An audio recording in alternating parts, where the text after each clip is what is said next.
Welcome to another episode of Whorieble Decisions. I'm your girl, Mandii, a.k.a. Full Court Pumps, a.k.a. ft.The, a.k.a. that motherfucking bitch. And Weezy is here. I was going to say, and we are joined, but then I was like, ooh, get it together, bitch.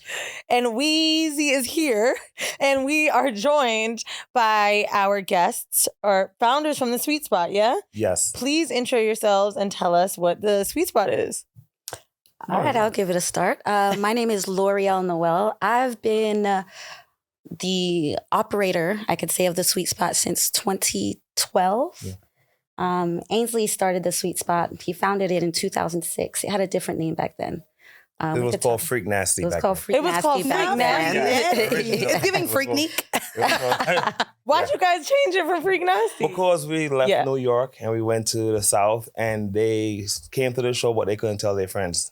And Sweet Spot is a purely word of mouth thing. You could tell somebody, I went to the Sweet Spot, but you can't go to work and be like, oh, you should come to the Freak Nasty. I ain't gonna lie, I went to the Sweet Spot and it was kind of freak nasty. Yeah. But I get why, like, also you wouldn't want to tell, like, some people are ashamed a little bit of the things that they are into, especially sexual of nature. I didn't even think you know what I gotta mean? make it a decent name, like. Yes. Oh yeah, that's like why discreet we're fucked with our podcast. You know what I mean?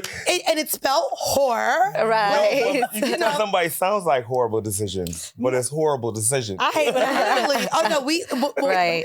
I mean, even in terms of, and it's a conversation we've had often on here, even in terms of advertisers, and we'll get into that as well, but even in terms of advertisers, there's a ton of other sex podcasts out there as well. Right. I mean, they're also white, so maybe that's another other variable. But the way the advertisers respond to them and the way that just the corporate space responds to them is much different just because of even their name. Yeah. So let's get into what The Sweet Spot is, because I'm also so glad I got to meet you guys before the show. Y'all, we have been, it's kind of, I would say, conversing. Yeah. I don't want to say a debate. Yeah. There was a little bit like, that's not. We're ready for debate, though. We're always ready. I'm super excited. Y'all are gonna hear, tell us what happened in the y'all are hallway. going to hear two sides of a coin. So, okay, I'm going to just tell them real quick. Let me tell the audience what happened. Right. So, you guys are very familiar with Vinny. Yeah. And Vinny introduced them to Weezy, and Weezy was like, I have these burlesque performers coming. So, well, the Sweet Spot's burlesque show. Right. Yes, that's right. And all I've been saying is I want a burlesque performer on the show.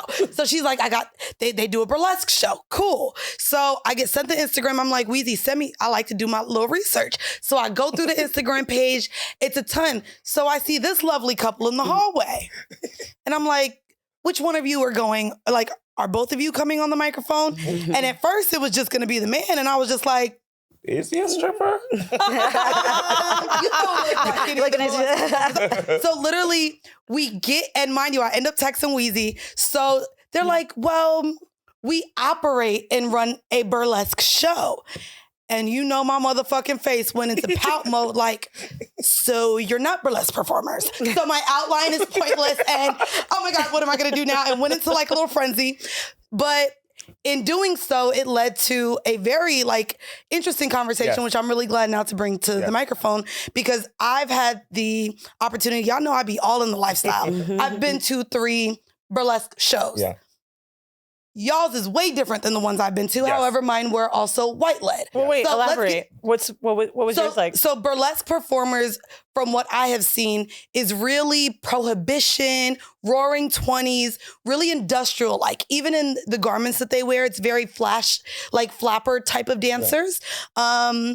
By the end, they sometimes have the tassels on their nipples. At Bathtub Gin, they literally end up in an old school tub and fling their hair back full of water. I used to go to, what's the Slipper Room? Oh, yeah. Yeah. I mean, I love the box. I was literally there 2 days ago. And so I'm like, I know what questions I want to ask. So before we get into the long form version of what our conversation sounded like, can you explain to our audience what the Sweet Spot burlesque show entails? Yeah.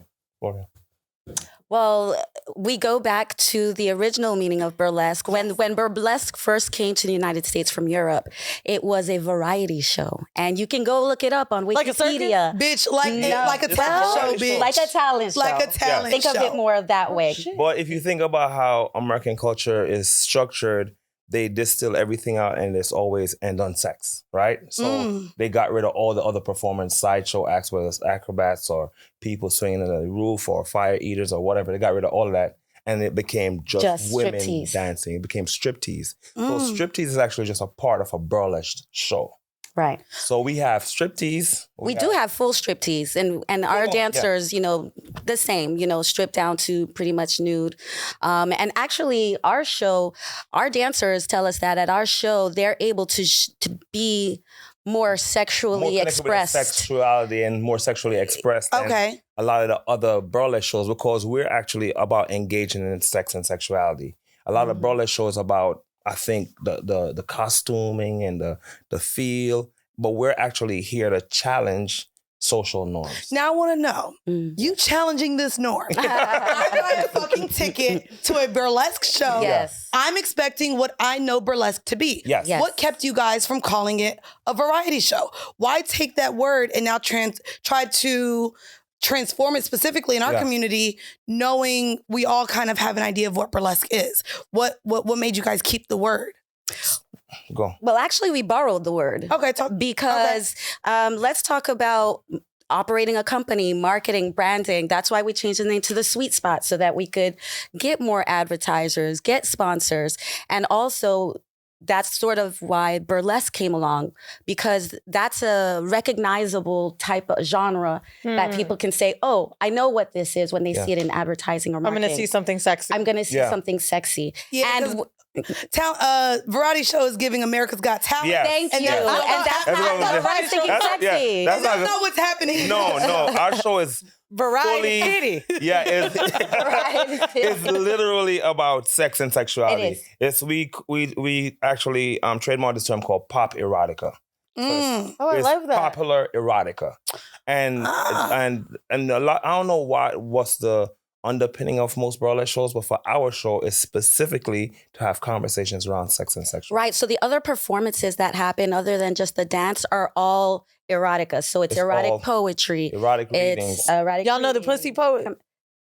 The Which one? pussy poet. He said which one? See, which one? There's multiple So in poetry, if you do erotic poems, they call you a pussy poet. Boom. So They do? So it's different And worlds. back in the Sorry. day, I thought she was the only one. You thought she was the only one? No. I mean, we that do talked about erotic even poems? the vagina No. monologue. I didn't think she was the only person that did a poem like that, but I'm just You saying. thought that was her name? The pussy. Yeah. I mean, she goes by the pussy poet. Oh, okay. But she's in New York. But she also went by, Goddess Empress. She had another site. She had a lot of stuff. Goddess Empress or but something like that. her shit was fire. But my first time ever hearing one was at your show. Erotic poems. And look at my ass. My first one was at a weed party. She was performing at an underground COVID weed party. Nice. Oh, wow. And that's where I ran into her. And she's in Harlem. But it was an all black. So all of the cannabis companies were black owned. Yeah. Oh, nice. And it was in Harlem. And she literally just demanded the attention of the room. So had her on. But anyways, nonetheless, outside of a poet, y'all ain't got sexual jugglers, do you? Like, what else is So, what else is all right. happening? So we have live body painting. So we have somebody naked on stage, and I'll paint the person, or Laura will paint the person, or we bring a painter to paint the person. We have BDSM. A BDSM demo. So somebody it's giving horrible on stage decisions in a live. live BDSM demo. We also have sometimes we have rope.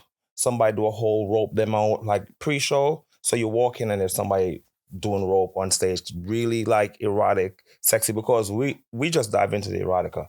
Like, we don't skirt around it. Like, you go to most burlesque shows, like the white shows, they will tell the black performers, can you please pull back on the sexuality, on this, the sex and the sexuality. I'm like, you're asking somebody to take their clothes off and not be sexually intense. And it's kind of a contradiction of terms, right? And it's the same thing with burlesque. Like, you're trying to challenge social norms, but you're rooted in the 1920s, where seeing somebody's ankles was erotic, right? Right. So the original burlesque, they were actually pushing the line, right? They were doing something underground and hidden.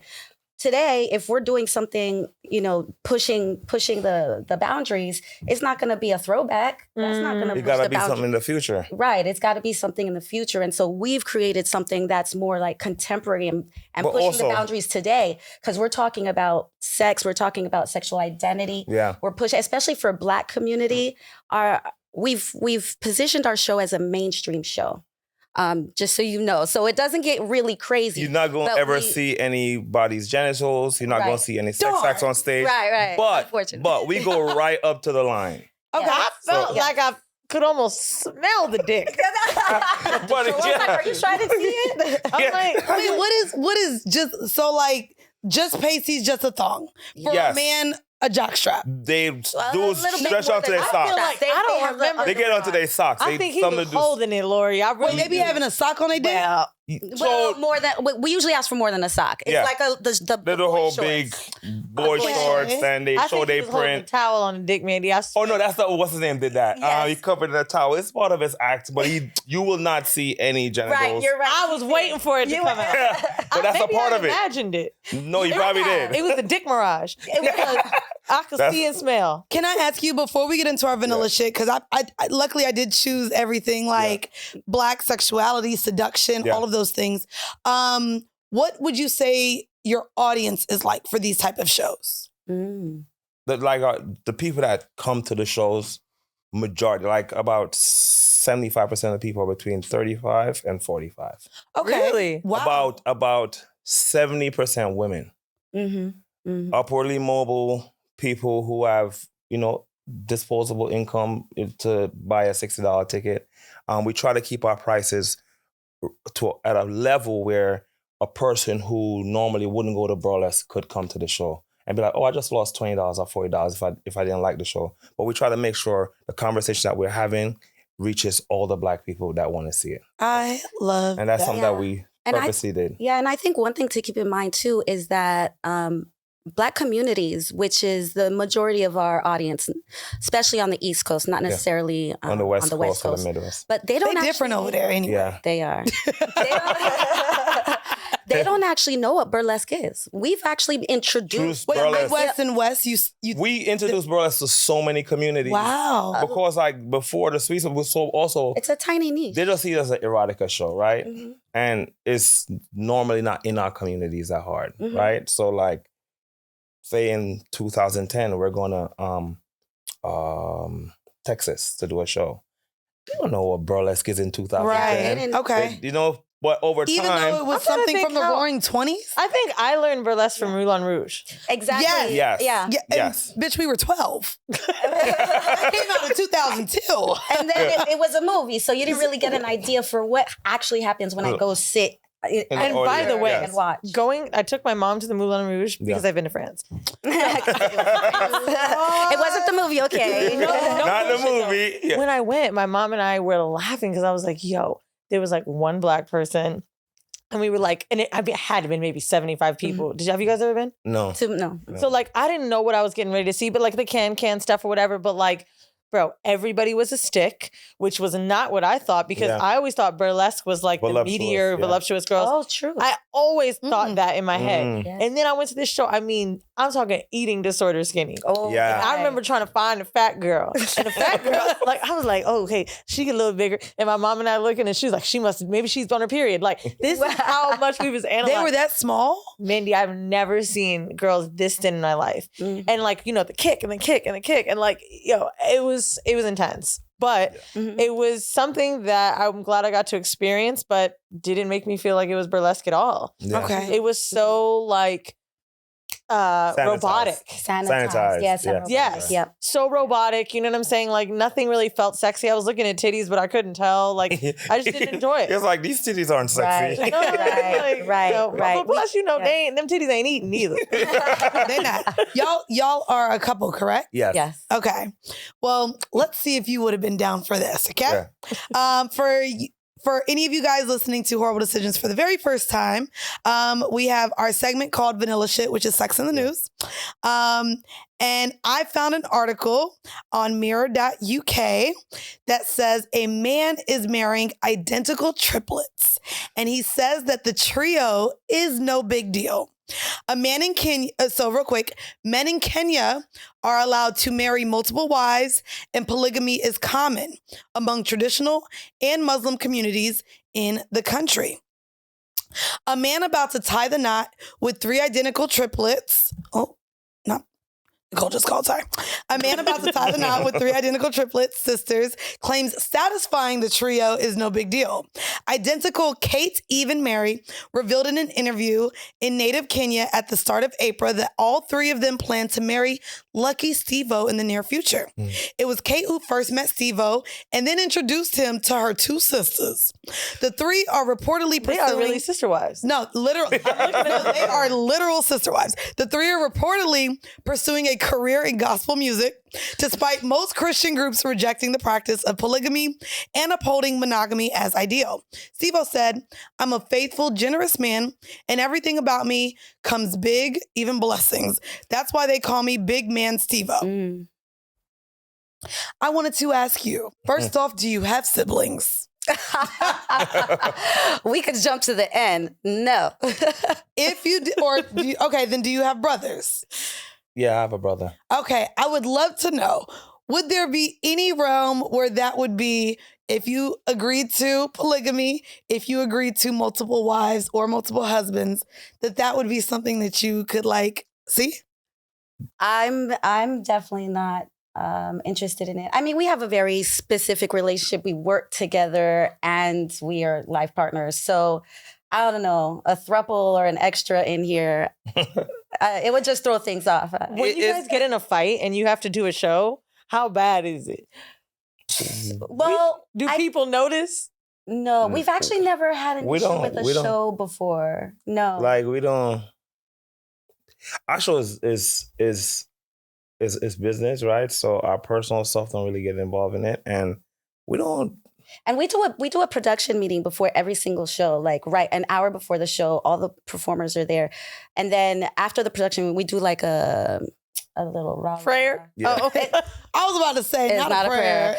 She said rah-rah. It's a pep Oh no, talk. we do. No, It's a we pep do. talk. We do a sexy prayer. It's a yes. stripper it is. It's a Jesus. pep Oh, talk. can we- It's a stripper The Jesus. stripper We have to Jesus. hear it. Yeah. No, it's different every. It's Can different I every know what time. one sounds like? I Yeah, need to know. yeah. Okay, let me bow my head like a blow drum. So okay, everybody put your hands in. Woo, woo, And woo. everybody It's put their all right, hands in. everybody, we're gonna welcome our people to the show tonight. Nice. Woo. Yeah, and what we're gonna do when And we what we're gonna welcome? do? We're gonna walk them into To their this venue seats. slowly. Woo, woo, We're gonna sit them down. And- We're gonna tell them to open their mouth. Yeah. And what we're gonna do? What we're gonna do? We're gonna spit in it. That is wild. And We it gonna- really doesn't happen, right? No. Okay, just making sure. Just making sure. No. And then we do sweet spot, let's get it. And at the end of that, everybody in the team knows that whatever you were feeling before, It's that's gone out. right now. We We here to showtime make sure and that's people- it. That's a really cute chick. Yeah. I love And it's always different every show. It's Yeah. different prayer. But it is always spit in your My mouth, favorite prayer was from the movie Zola with T.S. Madison. And she said, did y'all see that movie? No. When she said, Lord, bring us the big dick niggas tonight. Please, with with the money. big pockets. With the big pockets. Yeah, Okay, with the big pockets. Oh, so I don't think that's polygamy right there. Marrying Why- 3 sisters. Why do you not Why think not? that's It's polygamy? plus. That's that. Not Yeah. polygamy plus. That's like Sorry. that's something bad. else. Marrying 3 sisters have nothing to do with polygamy. Well, they would be engaging in to me it's not even incest though, as long as they're not fucking each other. If they're both fucking the same man, what's wrong with that? That's not incest, but it's definitely polygamy. It's It is polygamy. polygamy because they're all marrying. Why you Yeah. feel like it's not? You feel like he just giving them housing? like tradition. Like people could do whatever they want, but I think like the act of marrying 3 sisters is something else. They should have a different name for that. But what's So crazy it's almost too like is, if you're What, adoption? yeah, that no, but you know what's crazy? Now? So they're identical. So Right. clearly he's He got some physically issues. attracted to all of them. Because Right. if you like one, you like them all. But if you think about it, he is getting what we all want. There's What? a lot of times our partners are maybe unfulfilling in some capacity. I'm sure he gets everything he wants out of the 3 of the same person. you think so? What do they get? What do though? they That's get, though? what's That's the part. What do important. they get? Individually. I want to know, the fact that they all clearly had the same type is wild to me. I mean, Oh, that's not I've wild seen that to me. before. I've seen twins that date people that. I mean, really if you're similar. Really? the Yeah.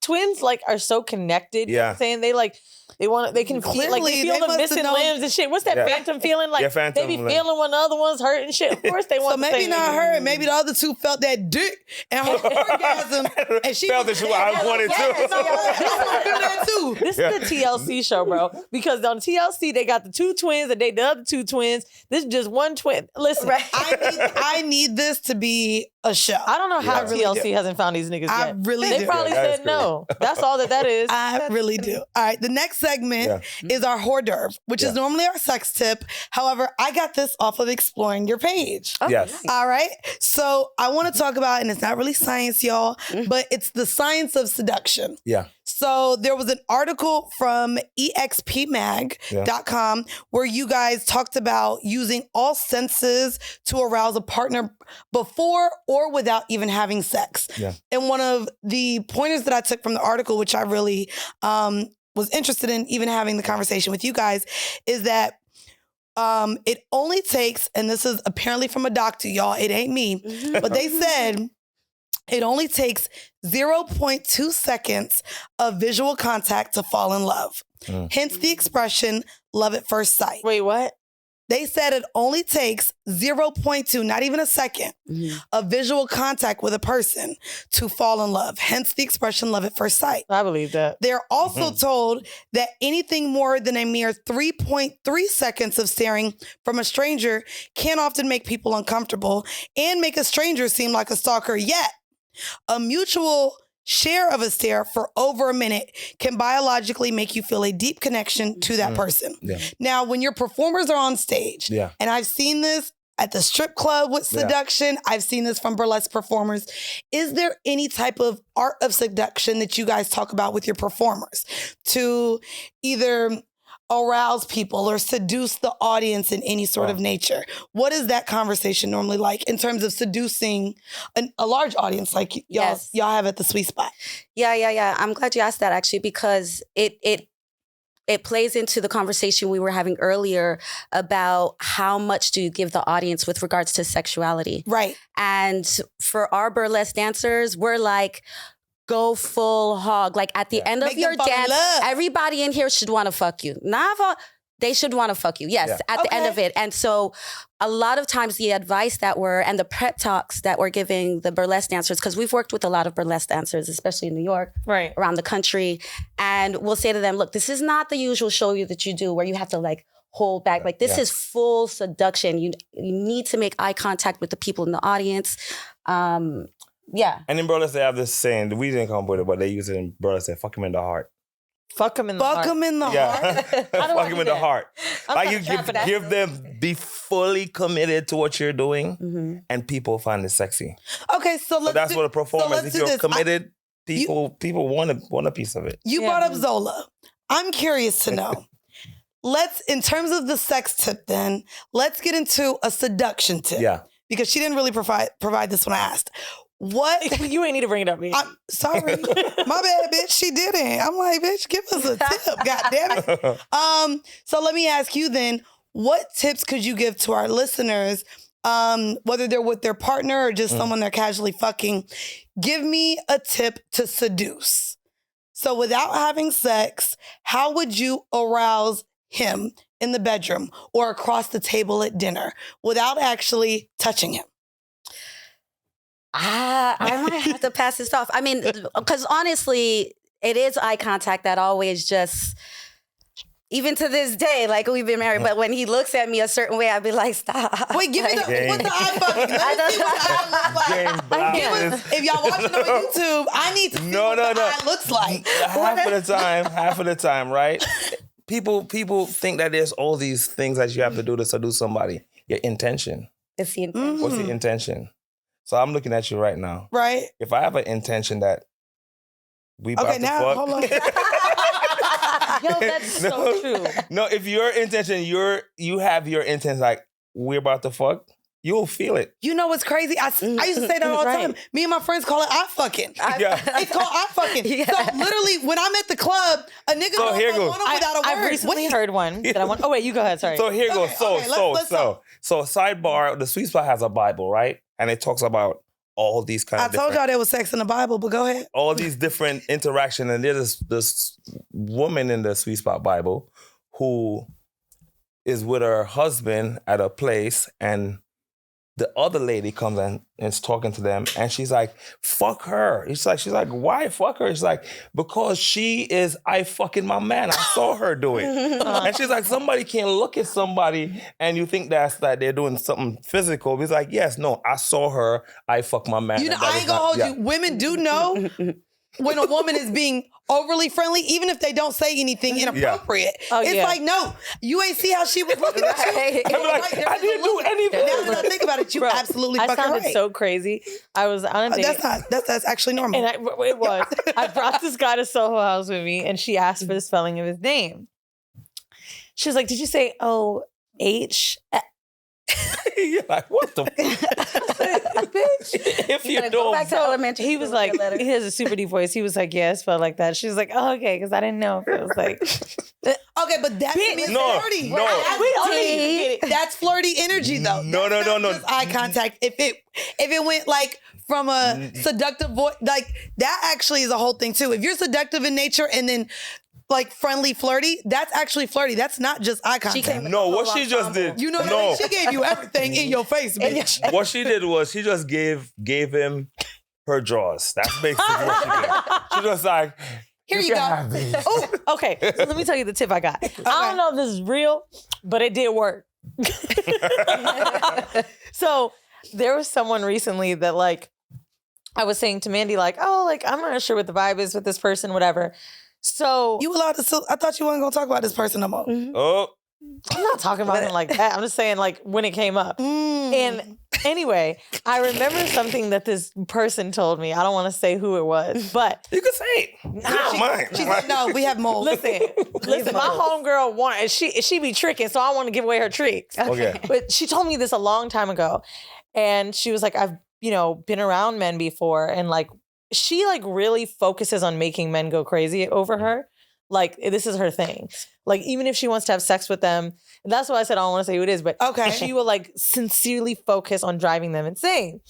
And one of the things that she does, she's like, when I want someone or when I want them to kiss me or touch me, and she was like, or when I want them to like feel it off of me, I'll stare them in their eyes and I will only think about fucking them. I won't even talk. She's like, even if I don't look in their eyes, Right. I literally think about having sex with them. I think about myself orgasming. And she was like, and they can smell it on. Yes. And she said it drives them crazy.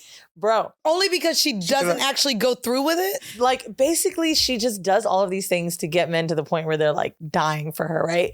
So she likes to hold out a little bit. Not on some like 3 month shit, but like she'll hold her pussy because she's like, bro, they just go. Not holding the pussy. Yeah, I think that's To me, that's game. That's I think torture. that's kinda torture. hot. She's It's torturing not- herself. Hey, that's Oh, the no, thing. it's her game she's enjoying. Yeah. Oh, if she, well, Because it's not like you're trying She to likes like edging herself. you're not too. doing it for this. To me, the reason that I don't respect the 3 month shit is because women do it for men to, Agreed. oh, he'll take me more serious. yeah. I think she gets off. We all right. off. First, we're married. We've been married for 5 years. In like a month, will be 5 years. We've been together for 12 years.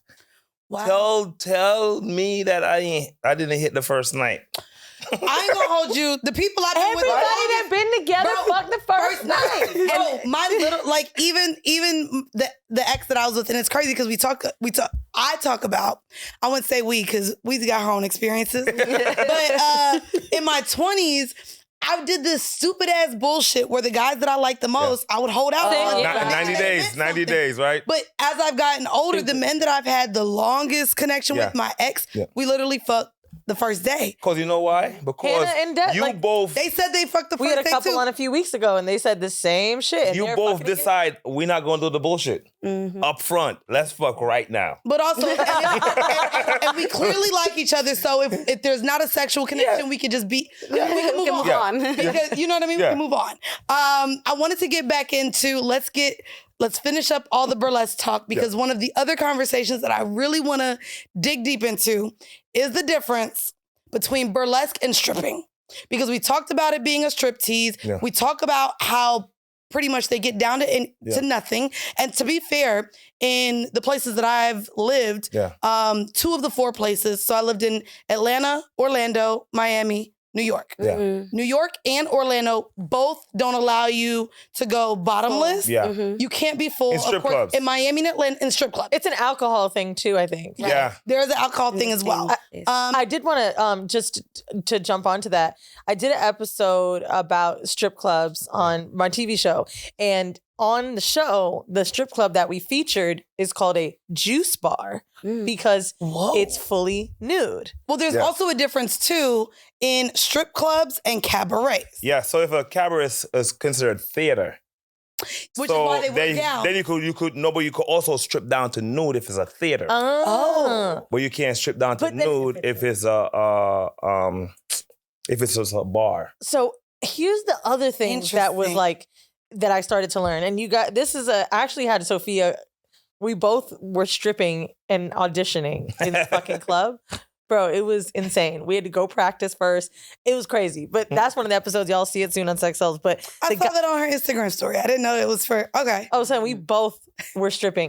First of all, Sophia was hyping up. She was like, bitch, I'm going to kick your ass in this. Oh, girl, I put the leg over it. I felt like a pro. But anyway, I did fall off the pole, though. But anyway, so basically, long story short, the guy owns 2 strip clubs. And the show is about the business of it. So this is why we got so in depth. But he's like, one strip club I have serves alcohol, so it's just topless. And the one that you're about to see is a juice bar, and that's why it could be fully nude.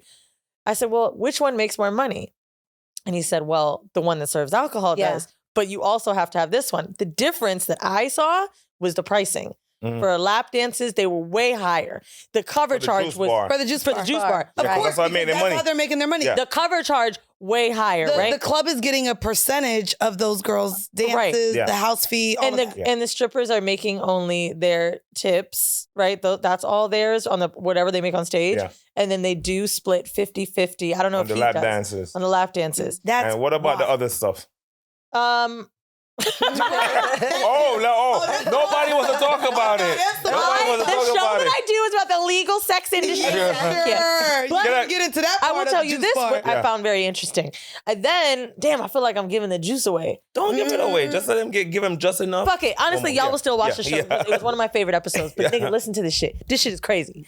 So there is a law, like a grandfathering law in California, where, because basically they had a stripper strike too, like Giselle Marie. Right. And these girls were having issues and everybody's like, well, open your own. In Cali or Los Angeles County, I don't know. But basically there's this law that says your license to open a strip club has to be passed down. Like it's all nepotism. Either a friend, family. It's called the grandfather. So they can't have any more new licensing. They do that for they do that here in New York for hookah bars as well. Check how crazy though. In Virginia, there's no more new hookah. In Virginia, they have lewd laws, so you can't strip on stage. But we have a burlesque show where the burlesque dancers have to take off their clothes. So we was like, okay, how are we gonna do this? So we had our dancer go on stage already with her clothes off, and then put it back on. Wow! And that's allowed. Wow! Wait, what? Yes. Say it again. There's always ways around the goddamn law, bitch. Yeah, we ain't going to jail. No, because the thing is, you cannot take your clothes off on stage. Right. In Virginia. Okay. They have lewd laws. Also in Richmond, Virginia. Also in Louisiana, you can't. They have lewd laws also. Which one? Because I done been to the Passion Pit and that bitch opened her pussy. New Orleans. No, New Orleans is different. New Orleans is a carve out. New Orleans. So we go to if you go to Baton Rouge, you can't. Yeah, Baton Rouge. You can't take your clothes off. Wait. Okay. So you can be naked on the stage and put them back on. Yeah. Because the thing is, you can't take clothes off. Yeah. So if you follow into the letter of the law, you're not stripping. I'm putting my clothes on. Wow. Okay, well now let's get into the motherfucking shit. Yeah. What is the difference between burlesque then and stripping? Because again, and I'll share my experience before we get into what it is, but even when I went to Bathtub Gin, which was my full burlesque experience, which I absolutely loved, at the end, a bitch felt like she was at Tootsie's in Miami. Yeah. Because all of the girls walk around and request tips for what their performance was. They didn't do it immediately after their performance. Well, we don't make it rain. Well, and that's the thing too. We'll talk about it. But at the end of the night, they walked around and just asked for a tip, and a lot of them shook their titties for the tip, and it was giving tootsies. So what the fuck is the difference between burlesque and stripping? I love the way you talk about it. I swear. It was, and I was like, "Dang, girl, all right." You want to? Well, sure. If you talk to us in our sweet spot community, we say that's the same. Oh. And in fact, we treat it the same in terms of our actual show. We encourage the audience to throw money onto the stage. Okay. To the point We're probably one of the few burlesque shows that do that. Yeah, and it's they didn't want no one to throw money. No, they want to put in an envelope after and put in a little satchel and they walk off with it. Yeah, I'm like, all this respectability shit is not getting anybody paid. No. So I could have a dancer. Did your dancers at any point feel? Well, this is the thing. We have our own culture. So it was actually a burlesque dancer who was one of our earlier burlesque dancers. She was the first one to say, let's encourage them, because we were always okay with it. She was like, let's encourage them to throw it on stage. So we made a show, and one of our shows called Make It Rain Edition. So we go across the countries.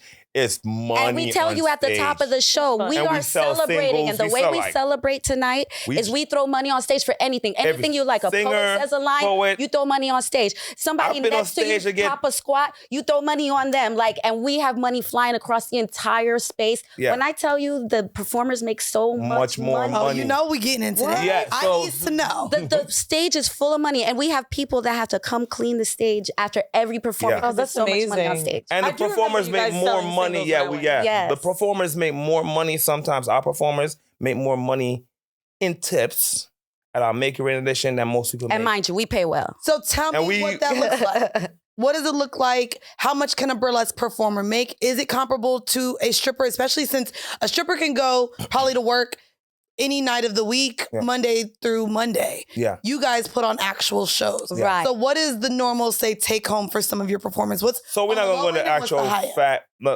actual like facts of what we pay people, right? But I could easily say we pay our burlesque dancers more than any other burlesque from the country. How are you able to do that? And I only ask because I showed you the burlesque show that I've been trying to get tickets to go to. Now that I'm single, I don't know, and my homegirls was like, bitch, we not paying that much to go to one of them goddamn shows because it's very expensive. Yeah. So again, before the show, I showed you guys this website. I'll send it to you because I think we should go for research purposes. They only have one seat tonight, so we got to pick another night. But it's beautiful. And when I showed them it, you guys said it was more on the corporate burlesque scale. So let's talk about corporate burlesque. So can you explain why you guys would have labeled that show a corporate burlesque and the difference in what you guys do, what I'm seeing at Bathtub Gin, what I've seen at private parties, and them? So there's like an actual community of people that's been doing burlesque around the country. And they do it out of either they're trying to find self-expression or they're trying to find healing, right? Ours is self-expression and healing for some people. And sexual liberation, it sounds like as well. Yes, so the healing part is a sexual liberation, expression.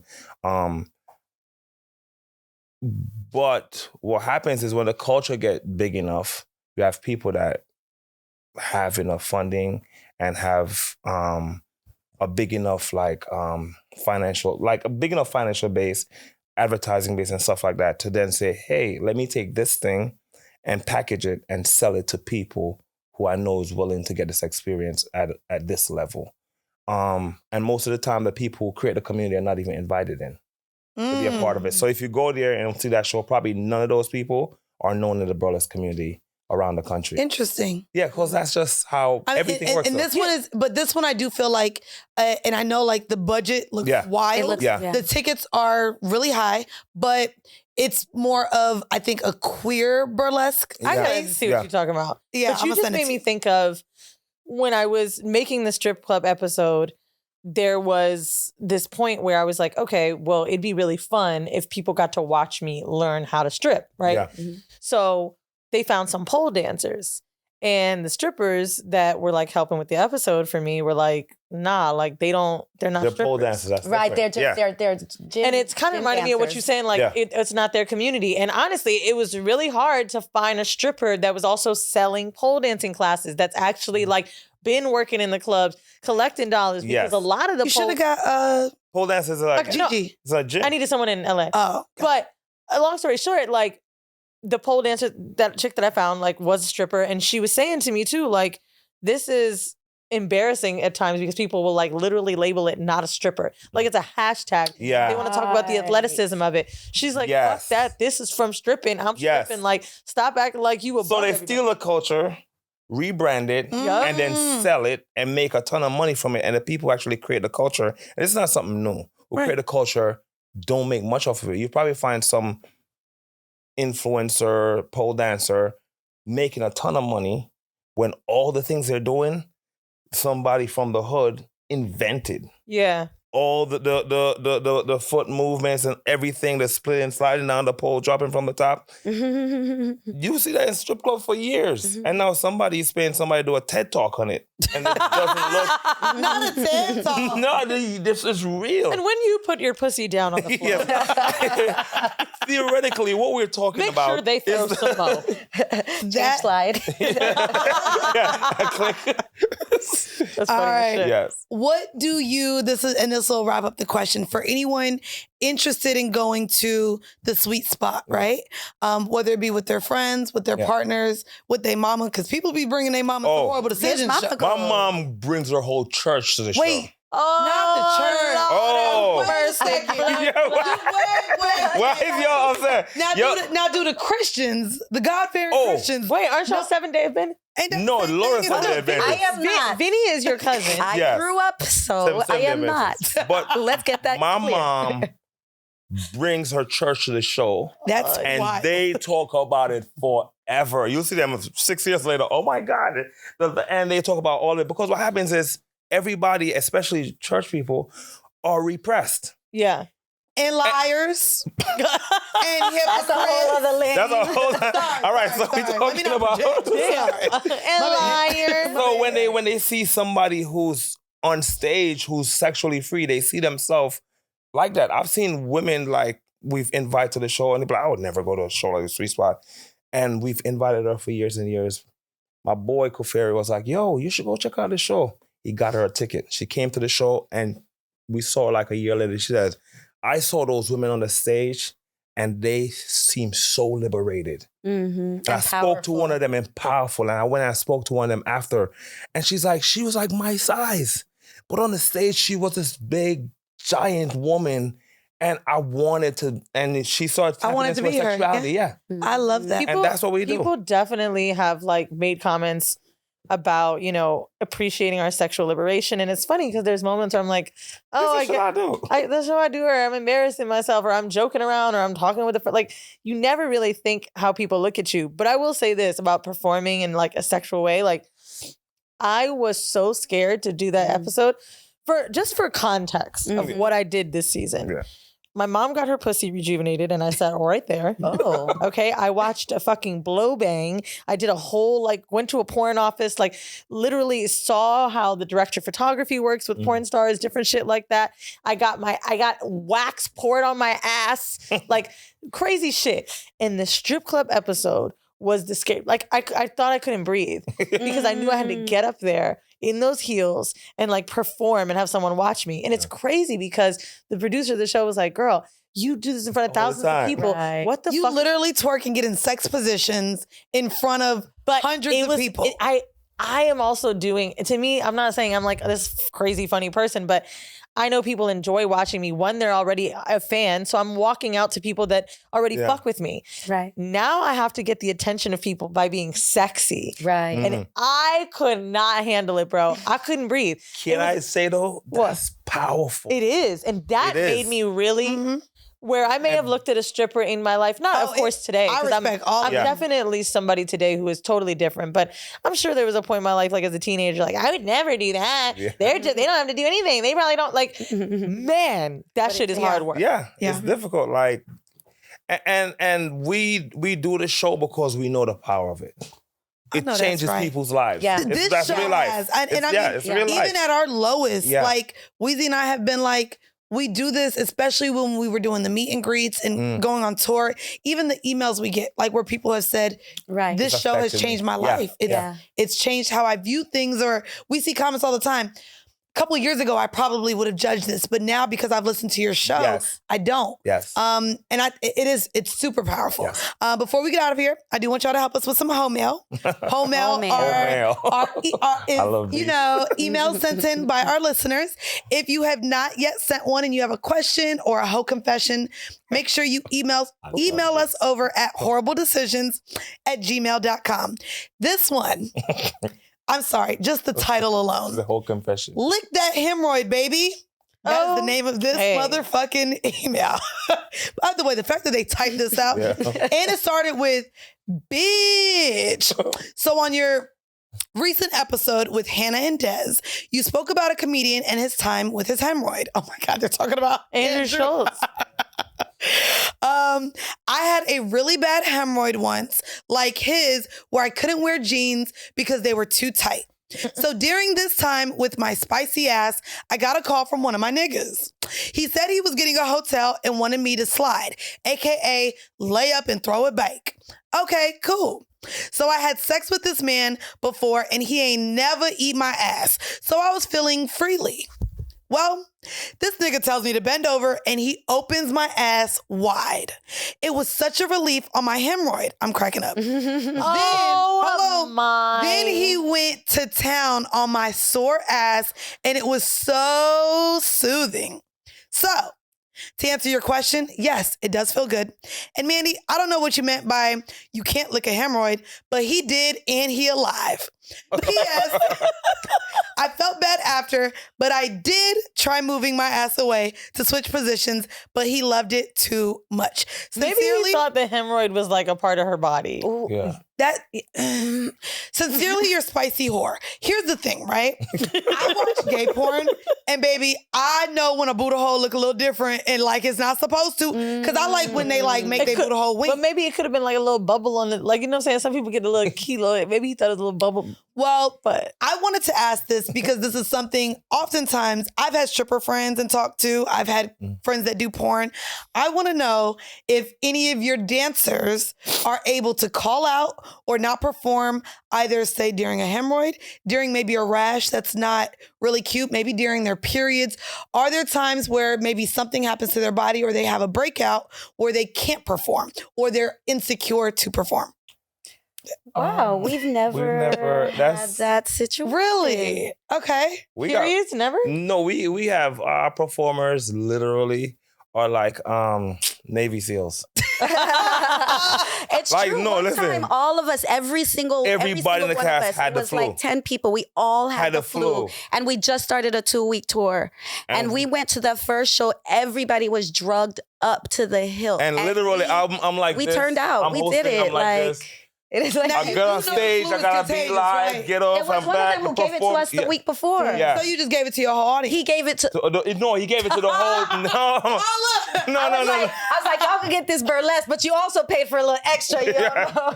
Yeah, so our performers are like... Because we're family too, we like go in for each other. So like, if it's... I gotta give a little extra week, we do it. We've done 3 shows in one day. Jesus.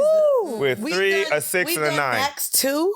And I'm talking meet and about greet. That's a lot, yeah. Like we do 2 podcasts every time we're in the studio, but 2 live shows. It's a lot. The way we be drained. We've done 2 live shows and 2 meet and greet. The meet and greets Wow. are Probably more draining than the actual show. Yeah, we've done 3, 6, and 9. It was... Wow. And our show is high energy, was tough. like Right. super high energy. How do you keep them? What do you think is better when you do 2? The first or the last? Oh, yeah, there we go. It really depends, because this is Atlanta. And sometimes the second show, which is 9 to 12, they come kind of drunk. So sometimes the first show is actually more fun because they're not as inebriated. So it really depends. Atlanta is the only city where you guys do where the we 3 do it shows. back to back, Atlanta, because of the size of the venue. We've done other cities where we do 2 shows, but like Atlanta's the only place we do consistently every time we go. We do 2. Because niggas be nigging and they be getting their tickets late and then we got to do another show. Now, you guys have a ton of shows coming up. By the time this one airs, I believe they'll miss a few. Unfortunately, I'm so sad I'm missing your Atlanta show. But can you let us know where we can stay updated on where to catch the Sweet Spot, where to follow you guys, your website, anything so that anyone interested in potentially seeing this burlesque show, the Sweet Spot, where they can. I don't know if it's a burlesque show. Don't do that. Variety. Variety. We had enough pre-production where I said, okay, I don't have to cancel this show. Okay. So go ahead and let us know where they can find you. It's sweetspotnation.com, all spelled correctly, sweetspotnation.com. And we have a show coming up in, like you said, Atlanta, but maybe, I don't know if we'll catch this one, May 29th here in New York at the Bell House in Brooklyn. What time is that? Because that's 6 to 9. 6 to 9. And by the 6 to end, 9, you are like a 6 to tired. 9. Y'all got to come to my play party.